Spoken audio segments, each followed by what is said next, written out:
Bonsoir Solange Leblanc. Bonsoir Fabrice. Vous dites aimer votre handicap. Comment expliquez-vous cela? J'aime mon handicap parce qu'il me permet de faire des choses extraordinaires. Peut-être que des choses que je n'aurais pas faites si j'étais une femme valide. Vous avez perdu l'usage de vos jambes à 28 ans. Quels furent les mots les plus utiles et les plus doux de vos parents à votre égard? Mes parents, oh là là. Papa, j'aimais quand il me disait, vous qui êtes loin, parce que c'est une femme de bout. Et maman, elle a voulu que je sois indépendante. Elle ne m'a jamais caché, elle ne m'a jamais rien refusé. Donc j'ai eu une enfance merveilleuse. C'est vrai que nous étions cajolés, gâtés, pourris, mais on avait quand même notre liberté.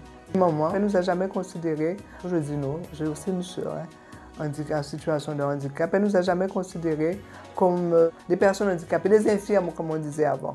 Vivre le handicap et la vie avec votre sœur frappée comme vous de myopathie, ce fut une chance, un soutien ou une façon d'avancer à quatre mains? Marie-Jo et moi, d'ailleurs, Marie-Jo d'abord, elle est mon aînée, et nous avons toujours vécu ensemble. Marie-Jo, elle est mon équilibre. Sans sa force, je ne pense pas aussi que je serais arrivée jusque-là. Je sais qu'elle est là et je lui dis tout, je lui raconte tout. Je ne pense pas que je pourrais vivre sans elle, elle sans moi non plus. Nous sommes comme les sœurs siamoises. Soignez-vous votre séduction par la coquetterie? Ah oui, j'aime être belle. J'aime qu'on me regarde.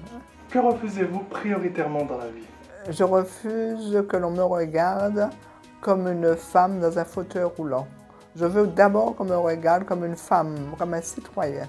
Je refuse quelque part la priorité. S'il y a une caisse de libre, je passe dans la caisse de libre, la caisse normale. S'il y a un parking de libre qui n'est pas matérialisé, ben je vais me garer dans ce parking. Je veux une accessibilité universelle, que je choisisse là où je souhaite aller. Et qu'en est-il du regard des autres? Le regard du Guadeloupéen a changé sur les personnes handicapées. Et je voudrais justement dire merci aux Guadeloupéens.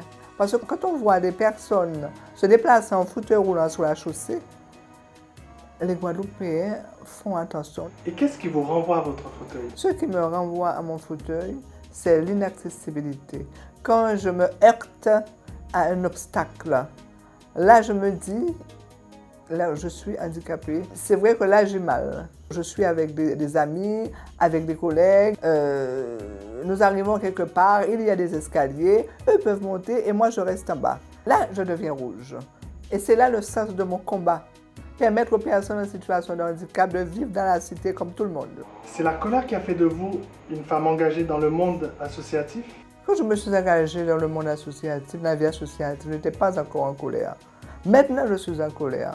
Parce que quand on voit que nous sommes en 2012 et que les personnes handicapées sont encore exclues de tout, là je suis en colère. Qu'avez-vous gagné de plus avec votre mandat politique?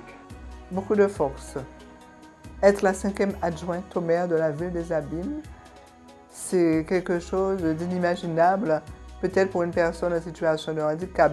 Mais moi je considère aussi avoir acquis beaucoup d'expérience, beaucoup de charisme, et aussi beaucoup de moyens d'agir pour aider nos administrés en situation de handicap. C'est probablement la plus belle histoire de ma vie.